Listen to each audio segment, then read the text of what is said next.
রাজ্য জুড়ে যেন যান সন্ত্রাস বেড়ে চলেছে। এই মুহূর্তে আরো এক খবর, পথের বলি হয়েছে এক লরির ধাক্কাতেই নিহত হয়েছে পত্রিকা বিতরক এবং কল্যাণপুরে শুক্রবার সকালে ঘটে গেছে এই মর্মান্তিক সড়ক দুর্ঘটনা, যেখানে স্থানীয় সংবাদপত্র বিতরক অজয় আচার্য রেশন আনতে যাওয়ার পর বাড়ি ফেরার পথে একটি বেপরোয়া গাড়ির ধাক্কায় ঘটনাস্থলে প্রাণ হারিয়েছেন।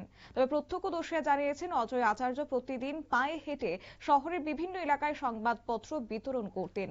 এদিন সকালে তিনি রেশন কিনে বাড়ি ফিরছিলেন, তখনই দ্রুতগামী একটি গাড়ি তাকে ধাক্কা দেয় এবং স্থানীয়রা কল্যাণপুর ফায়ার সার্ভিসে খবর দিলে তারা দ্রুত ঘটনাস্থলে ছুটে এসে কল্যাণপুর হাসপাতালে আহতকে উদ্ধার করে তাকে নিয়ে যায় এবং চিকিৎসা শুরু করে, যদিও সেক্ষেত্রে চিকিৎসক তাকে মৃত ঘোষণা করেছে।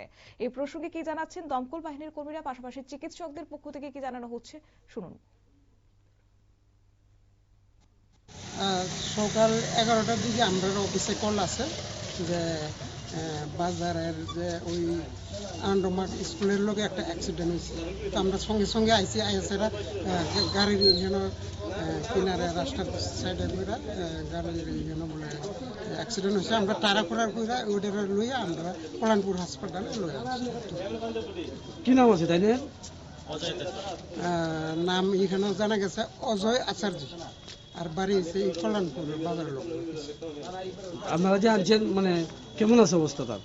অবস্থা তো মোটামুটি সিরিয়াস, মানে আমরা যে কোনো জব টব পাইছি না, কি বইটা ডাক্তারে বই। ঠিক আছে।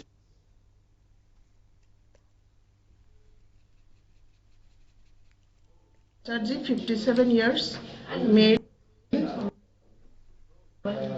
son of late Jagadish Acharji, Kunjaban বাড়ি। পার্সেন্টারে নেওয়া হয়েছে কল্যাণপুর হসপিটালে 11:15 AM এ। পেশেন্টে দেখার পরে ব্রড ডেড ডিক্লেয়ার করা হয়েছে। হিস্ট্রি আসলো রোড ট্রাফিক অ্যাক্সিডেন্ট। অজয় আচার্য দীর্ঘদিন ধরে সংবাদ মহলে পরিচিত ও পরিশ্রমী মুখ ছিলেন। তার আকস্মিক মৃত্যুতে স্থানীয়রা ক্ষোভ ও শোক প্রকাশ করেছেন। তবে মানুষ প্রশ্ন তুলছেন, এই ধরনের বেপরোয়া গতি, বেপরোয়া গাড়ি কেন নিয়ন্ত্রণহীনভাবে চলতে পারে? দুর্ঘটনার পর সহকর্মী, প্রতিবেশী এবং স্থানীয়রা প্রশাসনের কাছে দায়ী সেক্ষেত্রে চালক এবং সংশ্লিষ্ট কর্তৃপক্ষের বিরুদ্ধে কঠোর ব্যবস্থা নেওয়ার দাবি তুলেছেন। তবে এই মর্মান্তিক ঘটনার ফলে কল্যাণপুরে শোকের ছায়া নেমে এসেছে। নিয়ে নিচ্ছি ছোট্ট একটি বিজ্ঞাপন বিরতির সঙ্গে থাকুন।